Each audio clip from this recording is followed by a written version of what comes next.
Now let us try to get an equation for centripetal acceleration. So let's take a picture to describe the motion. Make it a little big. Right. Let's mark the center of the circular path. The body is, let's assume that the body is here at time t is equal to t1, and the position of the body is here, t is equal to time t2. We will take it as infinitesimally small time. So we can write here this point, the time, you can call this point A if you want, doesn't really matter. Okay, here we can mark the time t is equal to t itself, and here t is equal to t plus delta t. And you must remember this delta t is infinitesimally small, so it's actually dt. The limiting condition you should remember. Here delta t is tending to 0. This is essential. Now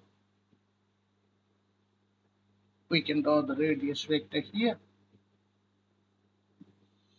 Here we have the radius vector. Alright, let's write this as r. Here it is also r, and this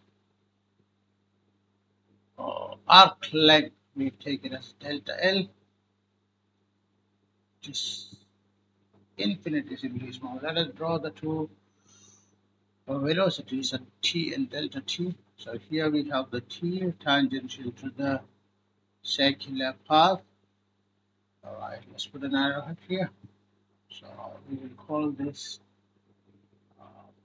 v1, vector v1, and this line represents, should have an equal length. So this vector represents the velocity at time t plus delta t. So we will write this as v2, or you can write v plus this is v1. What is it? Okay, v, and then probably we will write the standard equations like, let's see, here the velocity we can take v, probably here we can take the velocity as v plus delta v. That would be more precise. Okay, this is the velocity v plus delta v. Alright, that's the way it is. It doesn't really matter. This angle we call, I don't have enough space, let's try to squeeze in. This angle, mark it here. This angle is delta theta. I think I haven't put everything into this picture. Now we need to find out the acceleration. So we'll write the centripetal acceleration. So like,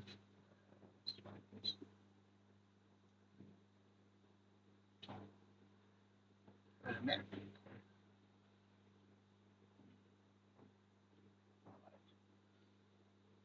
Centripetal acceleration. Centripetal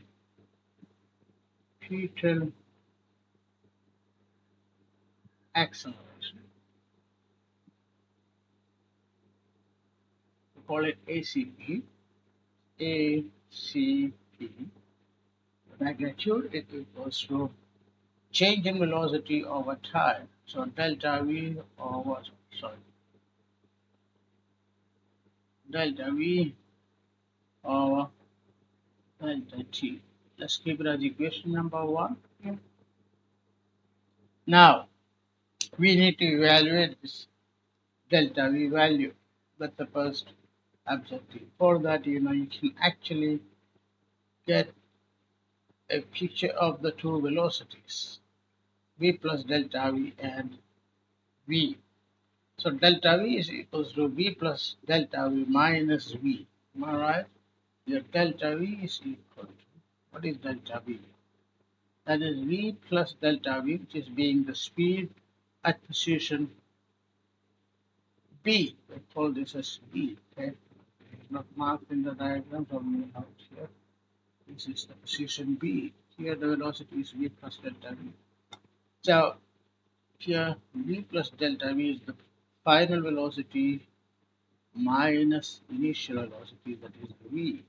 We just, of course, this is vector, so we need to put vector notations here. So that's how it is. So we do the vector addition, just simple triangular law. So we draw the v here. So v plus delta v minus v. So we can write this as v plus delta v plus minus v. So first we will draw v plus delta v, that is in this direction. So let me draw that first. So it should be parallel to v plus delta v and having the same length. When you draw this, try to make it look more or less of the same length. So this is v plus delta v. The vector v plus delta v. Now we need to draw minus v vector. This is the v vector. So minus v vector will be in the opposite direction. So I will draw this down here.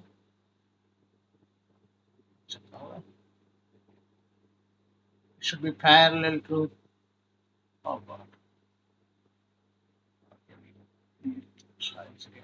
Alright, so I'm going to draw, it should be parallel to V. So I'm drawing it. Should the same length. Okay, this is the one.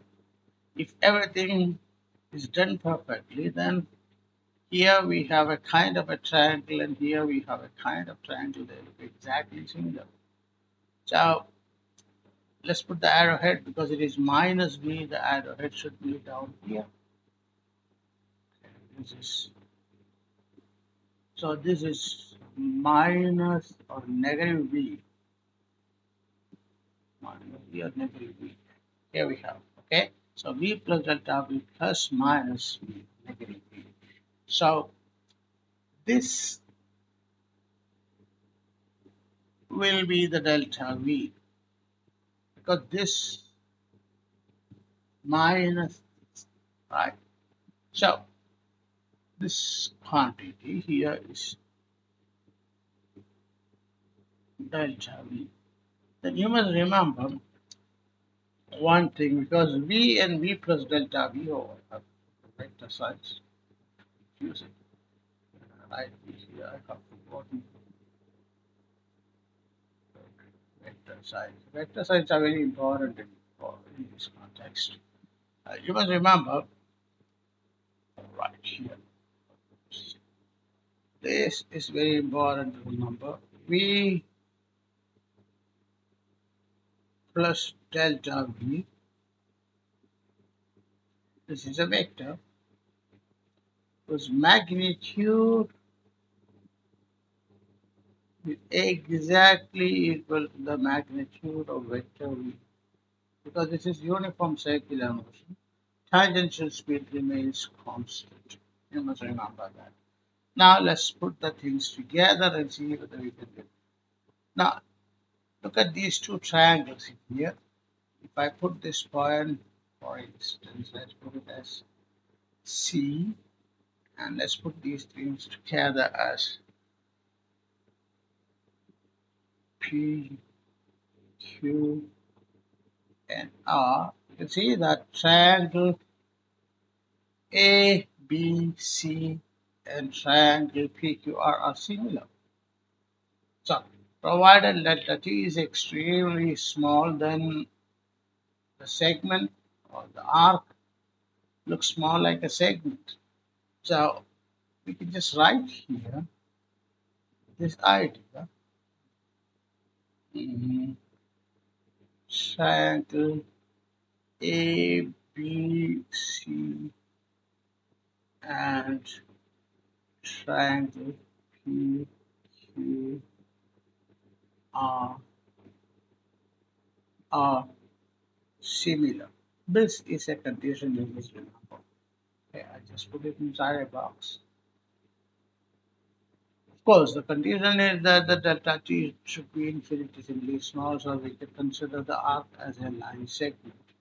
I'm not writing it, but you can listen to me. What is the condition? The condition is that the delta t should be extremely small, so we can consider delta L as a line segment rather than an arc. That's a basic condition. So we have the first equation, delta V over delta T. That's what we need to work out. So we need to take these two triangles, and then you can write that the similar ratio of the corresponding sides are proportional. So we can write delta L upon R is equal to delta V upon V, because both these two vectors V plus delta V and what you call that, V, both have the same magnitude. You must remember that. So I forgot to put it. Oh, right. So let us do this now. We can write, because they are similar triangles, we can write delta V over V is equals to delta L over R. Or from this equation we get delta V is equal to V over R times delta L. Let's keep it as equation number 2. So look at these two equations. The first equation, ACP is equal to delta V over delta T, and delta V is equal to V over R times delta L. So you substitute equation 2 into equation 1. So let us substitute equation 2 into equation 1. So what you get here? So we can get ACP is equal to the centripetal acceleration. ACP is equal to delta V over delta T, delta V over, sorry, eh, delta V over delta T, that is equal to, that instead of delta V we can write this. We can write delta V is equal to V over R times delta L. Then we have the denominator delta T. So what is this term here? Delta L over delta T, which is the same as V. So we can write this expression for centripetal force. Therefore, ACP is equal to V over R times V. So this is equal to V square over R. So this is the first, the third equation you can get. I'm going to put it in a small box so you will not get confused, but it is important for us. And we can change this equation a little bit to get an alternate equation. But we already know that here V could be written as R omega. If you remember what is omega, omega here, omega is, what is omega here? Omega is angular speed. Angular speed.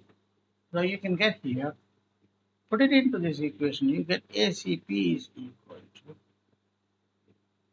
then instead of V we can write R square omega square over R, that is equal to R omega square.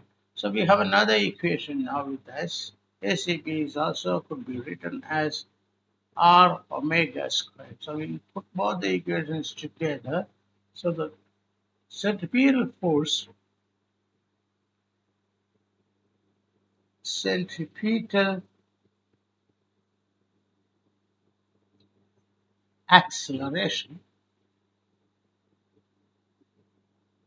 centripetal acceleration, ACP, either it could be written as V square over R, or it could be written as R omega square. So these relationships you must always remember because they are very important. Now once we get the centripetal acceleration, it's very easy to find the centripetal force. Centripetal force, I put it in a different color so that you will always notice it. Centripetal force, centripetal force, write FCP, FCP is equal to M times ACP. That will be M times two different ways you can write. This could be written as mv square upon r, or it may be written as m r omega square. Again, I put this idea inside the box. FCP is equals to FCP is equals to m v square over r is equals to m r omega squared. So these are the expressions for the FCP, and you must always remember. You must always remember FCP and ACP always acts to O. I just need to change it. You must always remember FCP and ACP acts towards the center. So we'll just note that down here. Just put it as star. Okay, right? FCP and ACP acts towards the center.